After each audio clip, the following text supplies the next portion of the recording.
And in this installment, we got another 3 games for you for Monday on DraftKings and Fanduel. Let's get into it.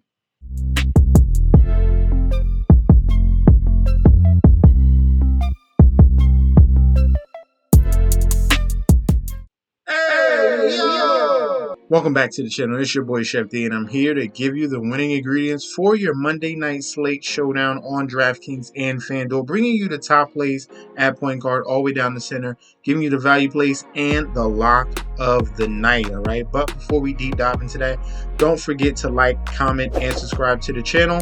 Follow me on Instagram and Twitter at MessageSD.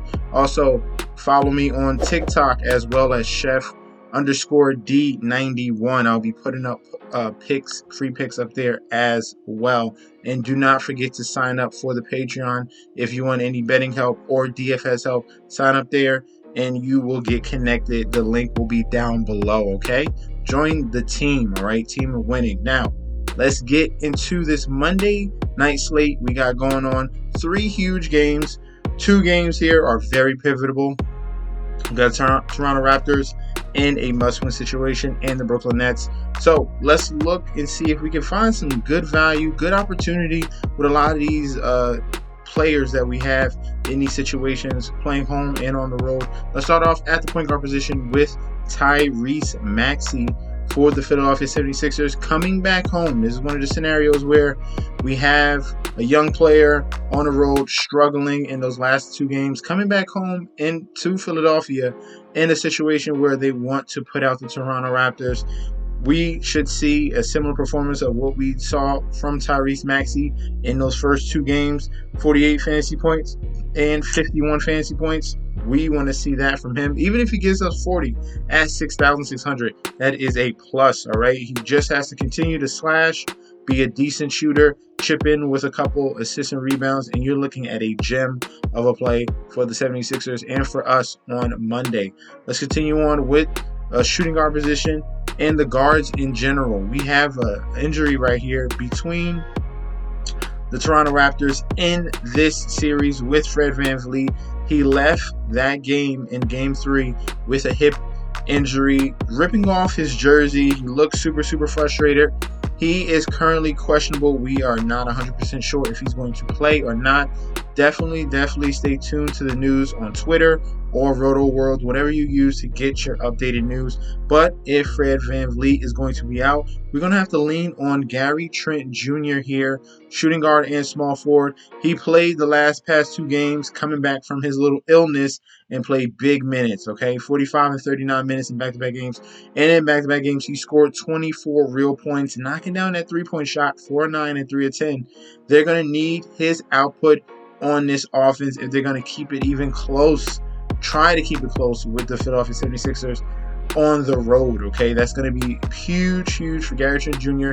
He's going to be one of the facilitators, one of the scorers alongside of Pascal Ciaco that they're going to need to help them boost them to hopefully maybe get another win out of this, all right? So Gary Trent Jr. at 5,700 is going to be a play at the shooting guard position. I have one more at the shooting guard position, and that is Seth Curry, okay? The reason why the Brooklyn Nets are in this situation, yes, there is great defense being played on Kevin Durant. Jason Tatum is playing out of his mind, all right? Kyrie has been up and down, all right? It would have been obvious in this situation where it's win or go home that I could have just been like, yes, we have to just go to Kyrie. Yes, we have to go to KD. And you think they're going to turn on a switch. I think it's going to have to be the others. It's going to have to be Seth Curry, Bruce Brown, Patty Mills, Blake Griffin, all those guys. They're going to have to step it up another notch for them to be push this on to Game 5, all right? It's going to have to be a collective effort. This is why Boston is so good. They play so good as a team. Everyone is chipping in, okay? One day it's going to be Tatum. One day it's going to be Brown. Next day it's going to be Marcus Smart. Then you get Al Horford out of nowhere.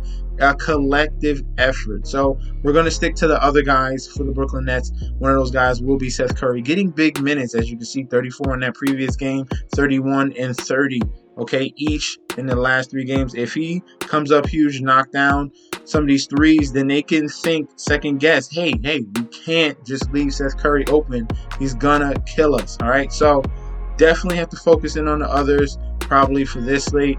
I like Seth Curry at 4,400, getting big minutes, very cheap price. Okay, let's continue to go down to our next position. That is the small forward, and we have one more Brooklyn net for you, and that is Bruce Brown right here. He has been huge for the Brooklyn Nets, coming with back-to-back 40-plus performances in Game 3 and Game 2, 10 and 19 shooting and 8 of 12, okay? He is doing a little bit of everything, knocking down floaters, shooting a couple threes here and there, chipping in on defense with steals and blocks, assists, rebounds. This is someone you can't fade. I think he should be a key cog in each one of your lineups, because even if he struggles, he's going to provide upside in other positions. Give me Bruce Brown in a must-win situation going up against the Boston Celtics, all right? And we have another one for you for that small forward position, and that is Rookie of the Year, Scotty Barnes, a nice two-way player right here. He's going to get increased minutes, especially if Fred VanVleet is going to be out. They're going to need a nice 1-2 punch between Scotty Barnes and OG Anunoby. Scotty Barnes just happens to be at a very cheaper price because he was upwards to that 7,500 range. He had a little bit of an injury, missed a previous game, but came back in Game 3 and toughed it out. 26 minutes, poor shooting performance, but you saw the upside with the rebounds, 11 rebounds, 2 assists. I think he gets more well acclimated in this must-win situation here for the Toronto Raptors. See a couple more points right there, and you can get a nice double-double at this 6,000 price range. Hopefully he can give us another 42-point performance. That's very likely, okay? It can happen. Toronto Raptors are a very young, scrappy team. They do not lay down, okay? They do not lay down. You're going to get their best effort, right?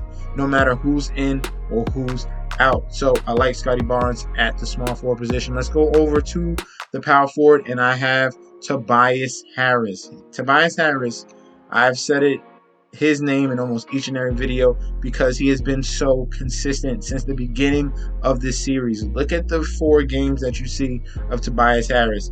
His worst performance was 33 fantasy points, but other than that was 38, 42, and 47. He's being a key rebounder for this Philadelphia 76ers team, chipping in with just enough points to keep everyone honest. You get a couple assists, a couple blocks. He's got a block in each and every game, and even steals. So Tobias Harris at 6,800, ton of upside here, being Mr. Consistent.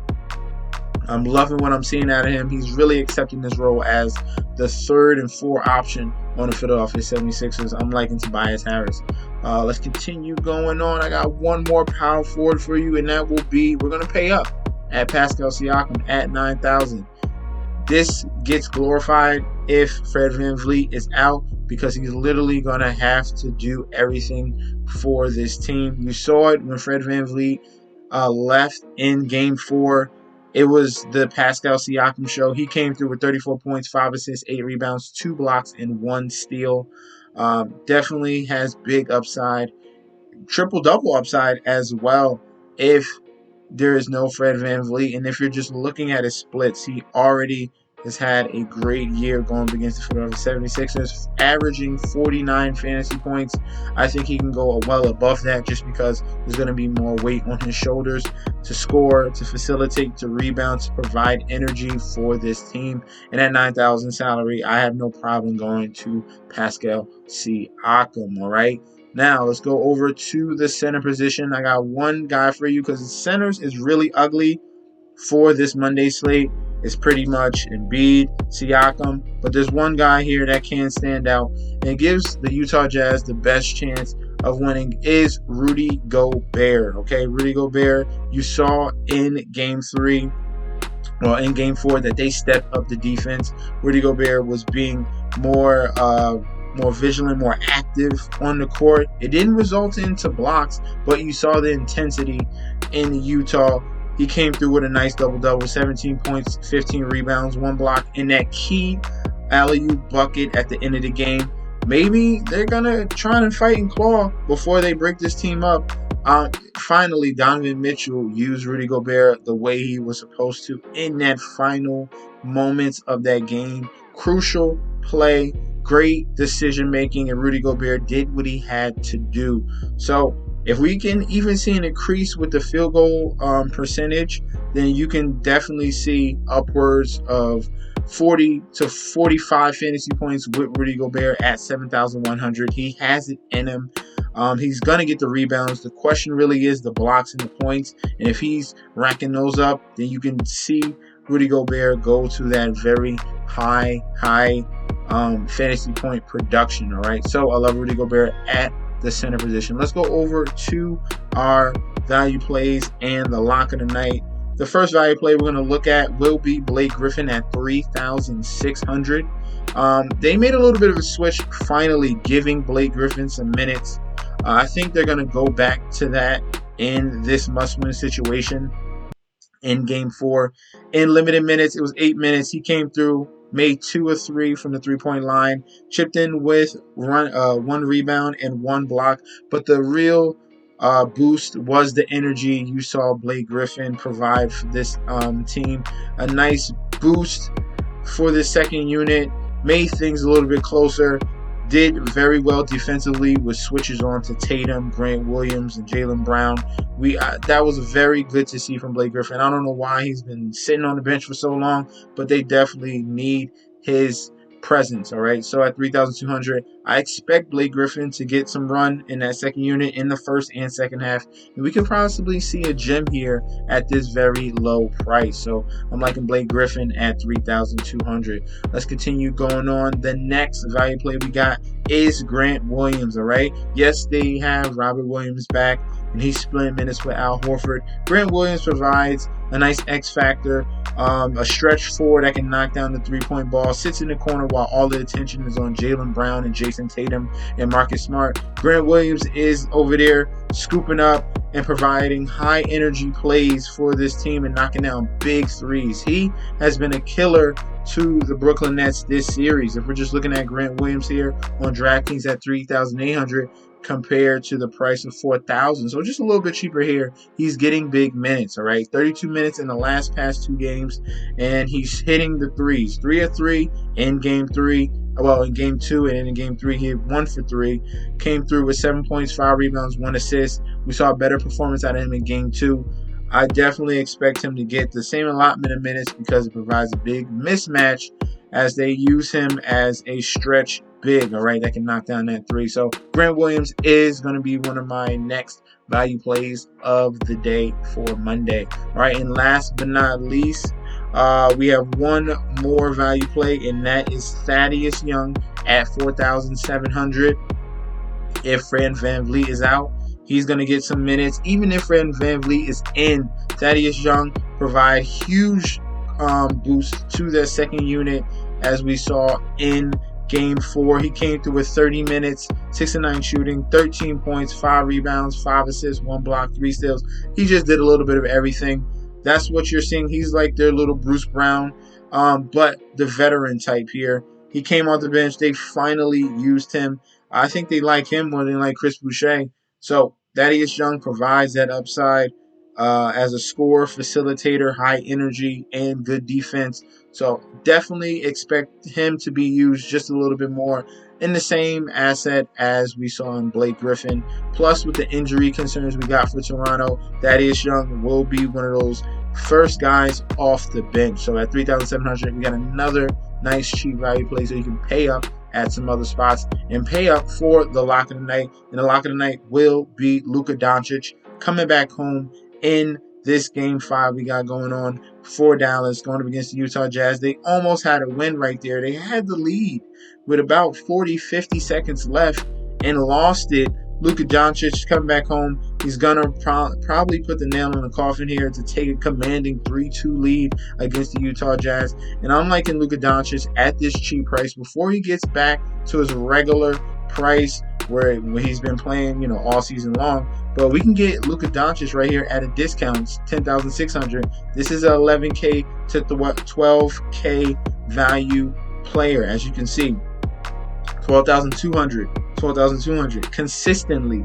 And now you're getting him at almost $2,000 cheaper. So yes, give me Luka Doncic. He looked great in his first game back in 34 minutes, 11-21 shooting, 4-10 from the three, 30 real points, 10 rebounds, 4 assists, and 2 steals. He did not miss a beat, and we're going to lock him in as the lock of the night for Monday. All right, let me know in that comment section down below if you have any other suggestions at point guard, shooting guard, small forward, power forward, center, value play, or lock of the night. Let me know in that comment section down below. We can definitely speak about that. Thank you guys for tuning in. Don't forget to like, comment, and subscribe to the channel. Follow me on Instagram and Twitter at MetsNetJSD, and I'll be back with another video very soon.